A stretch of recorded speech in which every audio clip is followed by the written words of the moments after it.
Gospel of Matthew chapter 13. Welcome back to Bible Breakdowns Daily. Matthew chapter 13 marks a major shift in Jesus' ministry. The crowds have grown enormous, the tension with the Pharisees is rising, and Jesus begins teaching using parables, simple stories that carry deep spiritual meaning. These stories reveal truth to those whose hearts are open and hide truth from those who refuse to believe. The crowds press in so tightly that Jesus steps into a boat, sits down and begins teaching while the people stand on the shore, listening as the water carries his voice. Jesus starts with a story about a farmer who goes out to sow seed. As he scatters it across his field, some falls along the path and birds quickly eat it. Some falls on rocky ground where there is not much soil, and although it springs up quickly, the sun scorches it because it has no root. Some seed falls among thorns, and the thorns grow up and choke the plant. But some seed lands on good soil, grows, and produces a harvest, 30, 60, or 100 times what was planted. Jesus ends the story saying, "Whoever has ears, let them hear." Later, the disciples ask why he speaks in parables. Jesus explains that the secrets of the kingdom are given to those who truly seek, but hidden from those with hardened hearts. He then explains the parable. The seed is the word, the soil is the human heart. Some hear but reject it immediately. Some receive it with joy but fall away under pressure. Some let worry and wealth choke spiritual growth, but those with good soil receive the word deeply and bear fruit. Jesus then tells another story, this time about a man who sows good seed in his field. While everyone sleeps, an enemy sneaks in and plants weeds among the wheat. As the plants grow, the weeds appear. The servants ask if they should pull them up, but the master says no. If they do, they might uproot the wheat as well. Both will grow until harvest, and then the reapers will separate them. Later, Jesus explains that the wheat represents the people of God. The weeds represent those who follow evil. The enemy is the devil. The harvest is the end of the age, and the reapers are angels. At the end, the wicked will be removed, and the righteous will shine like the sun in the kingdom of their Father. Jesus continues teaching with more parables.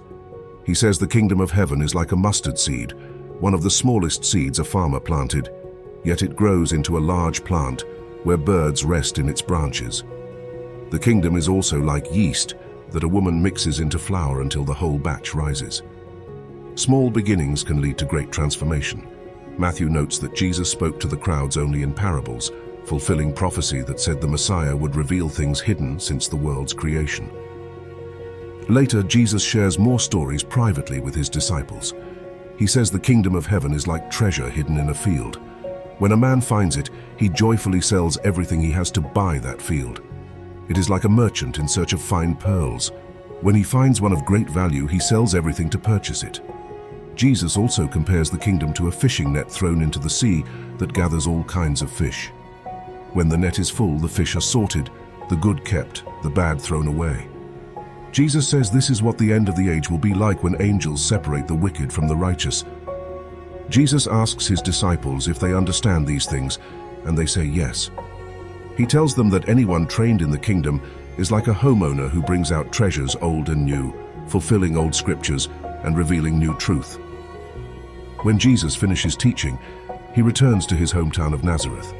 He teaches in the synagogue, and the people are astonished by his wisdom and miracles. But instead of believing, they take offense. They say, "Isn't this the carpenter's son? Aren't his brothers and sisters here with us?" Because they grew up with him, they cannot accept him as the Messiah. Jesus says that a prophet is honored everywhere except in his own hometown.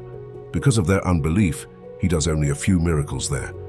Their lack of faith closes the door to what Jesus wanted to do among them. Lesson and reflection. Matthew chapter 13 reveals that the kingdom of heaven begins in the heart. The parable of the sower shows that the word of God has power, but it only grows where the heart is prepared. The parable of the weeds teaches that good and evil grow side by side in this world until the final judgment.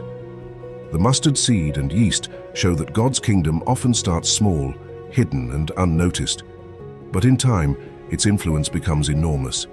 The treasure and the pearl remind us that the kingdom is worth everything. Those who truly see its value gladly give up anything to gain it.